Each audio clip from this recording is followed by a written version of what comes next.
All right, so I just kind of finished pruning these trees, and here's the haul of the firewood and the brush.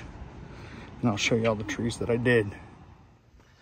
So this is the work of yesterday here.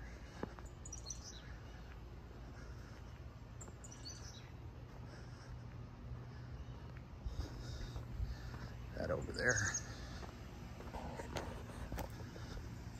And that right there. All done by the Skil Power Core 40 pole saw and chainsaw, 40 volt. This one's a pretty big pile.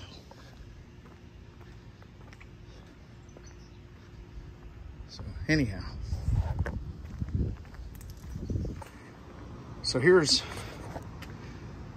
the dynamic duo. This saw's okay. This saw's excellent.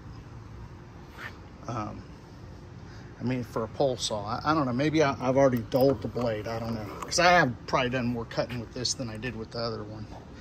But that other one just breezes through everything that's real big. So here's the firewood haul.